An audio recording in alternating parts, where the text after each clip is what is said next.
Satyabhama Institute of Science and Technology, Chennai. Satyabhama Institute of Science and Technology, Chennai. Kovai மாவட்டம் வெள்ளியங்கிரி மலை ஏறி 7வது மலையில் உள்ள சிவலிங்கத்தை தரிசனம் செய்ய லட்சக்கணக்கான பக்தர்கள் செல்வது வாடிக்கை.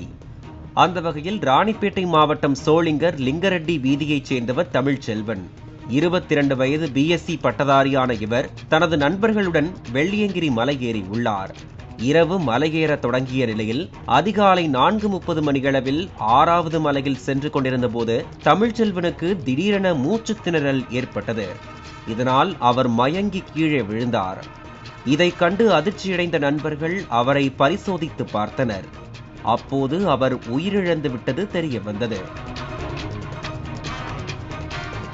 இதையடுத்து அடிவாரத்தில் உள்ள கோவில் அதிகாரிகளுக்கு தகவல் தெரிவிக்கப்பட்டு இளைஞரின் உடல் கோவை அரசு மருத்துவமனைக்கு கொண்டு வரப்பட்டது. இதுகுறித்து ஆலாந்துறை போலீசார் வழக்கு பதிவு செய்து விசாரணை நடத்தினர். முதற்கட்ட விசாரணையில் அதிக குளிர் காரணமாக மூச்சு திணறல் ஏற்பட்டு அவர் மயங்கி விழுந்து உயிரிழந்தது தெரிய வந்தது. வெள்ளியங்கிரி மலையேறி செல்வது சற்று ஆபத்தானது. ஏறுவதற்கு முன்பு உடல் பரிசோதனை செய்து கொள்ள வேண்டியது அவசியம். ஆஸ்துமா, நுரையீரல் நோய், இதய நோய் உள்ளவர்கள் வெள்ளியங்கிரி மலை ஏறுவதை தவிர்ப்பது நல்லது.